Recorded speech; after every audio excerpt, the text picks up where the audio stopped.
दोस्तों स्वागत है आपका आज के मुख्य समाचार में, जिसमें दिन भर की सारी जरूरी और बड़ी राजनीतिक खबरों के बारे में आपको बताएंगे। लेकिन उससे पहले अगर आप भी बढ़ती महंगाई को लेकर भाजपा का खुलकर विरोध करते हैं तो वीडियो को लाइक करके अपना समर्थन दर्ज कराइए।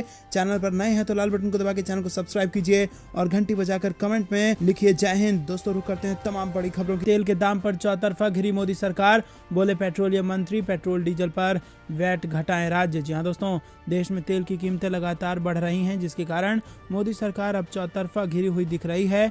सरकार सहित केंद्रीय मंत्रियों को जहां विपक्ष के विरोध का सामना करना पड़ रहा है, तो वहीं जनता भी अब राहत की मांग करने लगी है। वहीं एक कार्यक्रम में पेट्रोलियम मंत्री हरदीप सिंह पुरी ने कहा है कि राज्यों को पेट्रोल और डीजल पर वैट कम करना चाहिए, जिससे जनता को राहत मिल सके।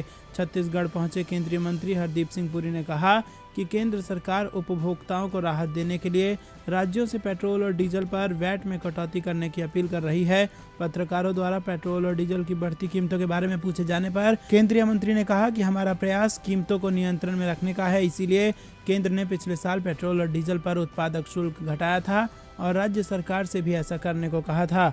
दोस्तों रुक करते हैं अगली बड़ी खबर की तरफ। अखिलेश यादव ने कार्यकर्ताओं के साथ की समीक्षा बैठक, बढ़ती महंगाई को लेकर बीजेपी पर कसा तंज। जी हां दोस्तों, विधानसभा चुनाव और एमएलसी चुनाव हारने के बाद पहली बार समाजवादी पार्टी संरक्षक मुलायम सिंह यादव और अध्यक्ष अखिलेश यादव पुरी के जिला कार्यालय पहुंचे। यहाँ उन्होंने अंबेडकर जयंती मनाते हुए बाबा भीमराव अंबेडकर की चित्र पर माल्यार्पण कर पुष्पांजलि अर्पित की। इसके बाद अखिलेश यादव ने विधानसभा में करारी हार को लेकर समीक्षा की, जिसकी चर्चा हुई और आखिर क्यों सपा मैनपुरी समाजवादी का गढ़ कहे जाने वाले क्षेत्र में 2 सीटों पर चुनाव हारी, इसकी भी चर्चा हुई। दोस्तों रुक करते हैं अगली बड़ी खबर की तरफ। चीफ जस्टिस ऑफ इंडिया ने न्यायपालिका के इंफ्रास्ट्रक्चर को लेकर कही बड़ी बात और जताई कोर्ट की संख्या बढ़ाने की है जरूरत। जी हाँ दोस्तों, भारत के प्रधान न्यायाधीश एन.वी. रमन्ना ने न्यायपालिका के बुनियादी ढांचे को लेकर चिंता जताई है। उन्होंने कहा है कि कोर्ट के इंफ्रास्ट्रक्चर में सुधार की जरूरत है। सीजेआई ने कहा कि एक केस के निपटारे में लंबा समय लग जाता है, ऐसे में जरूरत इस बात की है कि कोर्ट की संख्या बढ़ाई जाए। उन्होंने ये बातें हैदराबाद में एक कार्यक्रम के दौरान कही। उन्होंने ये भी कहा कि हमारी न्यायपालिका पर बोझ काफ़ी ज़्यादा बढ़ गया है। प्रधान न्यायाधीश एन.वी. रमन्ना ने कहा कि मैं 2 मुद्दा उठाना चाहता हूँ जो बहुत ज़रूरी है। पहला, न्यायपालिका का इंफ्रास्ट्रक्चर और दूसरा, कोर्ट में खाली पदों को भरना। इसके पीछे वजह यह है कि लोगों को न्याय तभी मिलेगा जब हम लोगों को पर्याप्त संख्या में कोर्ट उपलब्ध कराएंगे, जिससे कि लोग न्याय के लिए हमारे पास आएंगे। दोस्तों रुक करते हैं अगली बड़ी खबर की तरफ। यूपी में कोरोना प्रोटोकॉल पालन को लेकर फिर बढ़ेगी सख्ती, निर्देश कर दिए गए हैं जारी। जहाँ दोस्तों, प्रदेश में कोरोना के नए मामले एक बार फिर बढ़ने लगे हैं। ऐसे में कोरोना प्रोटोकॉल को लेकर फिर से सख्ती की जा सकती है। स्वास्थ्य विभाग ने जांच की संख्या बढ़ाने के साथ ही कोविड प्रोटोकॉल का सख्ती से पालन करने का निर्देश। हालांकि ऐसे सर्वाधिक मामले दिल्ली से सटे गौतम बुद्ध नगर और गाजियाबाद में ही ज़्यादा बढ़ा दी है। स्वास्थ्य विभाग द्वारा गुरुवार को जारी की गई रिपोर्ट में बीते 24 घंटे में 90 नए कोरोना मामले मिलने की बात कही गई। खबर की तरफ जो कि कर्नाटक से आ रही है। दोस्तों आपको बता दें, फुट पर कर्नाटक के मंत्री के.एस. ईश्वरप्पा। जी हाँ दोस्तों, आपको बता दें कि कर्नाटक में ठेकेदार संतोष पाटिल की खुदकुशी के मामले में घिरे कर्नाटक के ग्रामीण विकास एवं पंचायती राज मंत्री के.एस. ईश्वरप्पा इस्तीफा देने वाले हैं। उन्होंने संवाददाताओं से गुरुवार को कहा था कि मैंने इस्तीफा देने का फैसला किया क्योंकि मैं उन लोगों को असहज स्थिति में नहीं डालना चाहता जिन्होंने मुझे इस पद तक पहुंचाने में मदद की है, जैसे कि पार्टी में वरिष्ठ नेता और हमारे मुख्यमंत्री बसवराज बोम्मई जी। रुक करते हैं अगली बड़ी खबर की तरफ।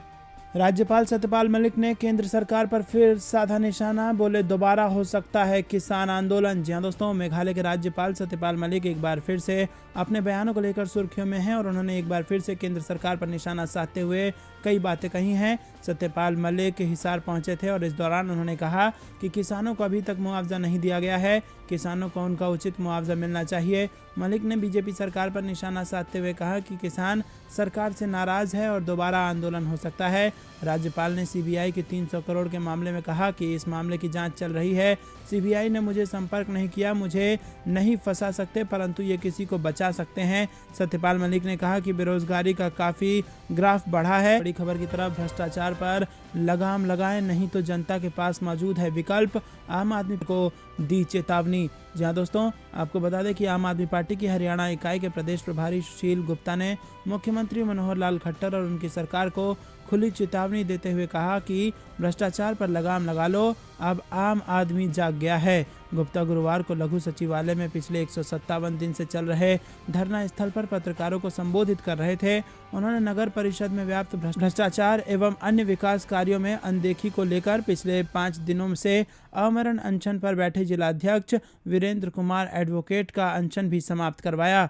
रुक करते हैं अगली बड़ी खबर की तरफ। मध्य प्रदेश पुलिस पर बड़े सवाल। जी हाँ दोस्तों, मध्य प्रदेश के बड़वानी जिले में हाल ही में हुए सांप्रदायिक झड़प के मामले में पुलिस पर बड़े सवाल उठ रहे हैं। दरअसल हिंसा के मामले में पुलिस ने 3 ऐसे लोगों को भी नामजद किया है जो हत्या के प्रयास के मामले में फिलहाल जेल की सजा काट रहे हैं और इनमें से एक व्यक्ति के घर को कथित तौर पर अवैध निर्माण का हवाला देते हुए जिला प्रशासन ने गिरा भी दिया। पिछले महीने गिरफ्तारी के बाद से जेल में बंद 3 लोगों पर रामनवमी यानी 10 अप्रैल को बड़वानी जिले के सेंधवा में एक मोटरसाइकिल में आग लगाने का आरोप है और हैरान करने वाली बात यह है कि उनके खिलाफ उसी थाने में मामला दर्ज किया गया है जहां उन पर हत्या के प्रयास का मामला दर्ज किया गया है। वहीं इस चूक को लेकर जब पुलिस अधिकारियों से पूछा गया तो उनका कहना था कि शिकायतकर्ता के बयान के आधार पर यह मामला दर्ज किया गया है। रुक करते हैं अगली बड़ी खबर की तरफ। कांगड़ा में अरविंद केजरीवाल की रैली। हिमाचल प्रदेश में दोबारा ऐसे ताकत जुटा रही है आम आदमी पार्टी। हिमाचल प्रदेश में इकाई भंग कर चुकी आम आदमी पार्टी एक बार फिर चुनावी तैयारियां शुरू करती दिख रही है। पार्टी के राष्ट्रीय संयोजक और दिल्ली के मुख्यमंत्री अरविंद केजरीवाल कांगड़ा में रैली करने जा रहे हैं। वहीं खबर ये भी है कि पार्टी कांग्रेस नेता विजय सिंह मानकोटिया के संपर्क में भी है और इससे पहले केजरीवाल ने मंडी में रैली की थी। खास बात है कि मंडी को राज्य के मुख्यमंत्री जयराम ठाकुर का मजबूत गढ़ माना जाता है। इकोनॉमिक टाइम्स की रिपोर्ट में सूत्रों के हवाले से बताया गया है कि केजरीवाल के दौरे के दौरान मानकोटिया आम आदमी पार्टी में शामिल हो सकते हैं। रुक करते हैं अगली बड़ी खबर की तरफ। भीषण गर्मी के बीच 3 राज्यों में गहरा सकता है बिजली का संकट। ऊर्जा मंत्री ने की हाई लेवल बैठक। जी हाँ दोस्तों, देश में एक बार फिर बिजली संकट गहराता नजर आ रहा है। महंगे हो रहे कोयले के आयात 3 राज्यों में बिजली की भारी कमी ला सकता है और माना जा रहा है कि आंध्र प्रदेश, तमिलनाडु, राजस्थान में आने वाले दिनों में बिजली की कमी से आम लोगों को काफी परेशानी हो सकती है। वहीं ऊर्जा मंत्री RK सिंह ने एक हाई लेवल बैठक भी की है। ऊर्जा मंत्री ने कहा कि घबराने की जरूरत नहीं है, हम बिजली की मांग पूरी करेंगे। संघीय दिशा निर्देश अनुशंसा करते हैं कि बिजली संयंत्रों में औसतन कम से कम 24 दिनों का स्टॉक हो। रुक करते हैं अगली बड़ी खबर की तरफ। एनडीए के साथी मांझी का भगवान राम पर फिर विवादित बयान। कहा हम नहीं मानते। जी हाँ दोस्तों, बिहार के पूर्व मुख्यमंत्री और बीजेपी जेडीयू सरकार के सहयोगी जीतन राम मांझी ने भगवान राम को लेकर एक बार फिर विवादित बयान दिया है। हिंदुस्तानी आवाम मोर्चा के प्रमुख जीतन राम मांझी ने कहा है कि वो भगवान राम को नहीं मानते। उन्होंने खुद को माता सबूरी का वंशज तो बताया, लेकिन मर्यादा पुरुषोत्तम को काल्पनिक पात्र मानते हैं। रुक करते हैं अगली बड़ी खबर की तरफ। पुराने तेवर में दिखे मुलायम। मैनपुरी में कार्यकर्ताओं से बोले हार जीत होती रहेगी, आप अन्याय के खिलाफ करें संघर्ष। रोडवेज बसों के किराए पर यूपी सरकार का यू टर्न। परिवहन मंत्री दयाशंकर सिंह का इनकार। कर्नाटक के मंत्री KS ईश्वरप्पा देंगे इस्तीफा। ठेकेदार के सुसाइड से विवाद में घिरे। मनीष सिसोदिया का दावा, हिमाचल के 1000 भाजपा नेता कार्यकर्ता आम आदमी पार्टी में होंगे शामिल। कोई PM CM बगैर जांच घरों को नहीं तोड़ सकता। खरगोन में बुलडोजर चलाए जाने पर बोले अशोक गहलोत। वहीं यूपी में योगी सरकार को घेरने के लिए अखिलेश यादव ने तैयार किया प्लान। ट्विटर पर डाला आज का अपराधनामा।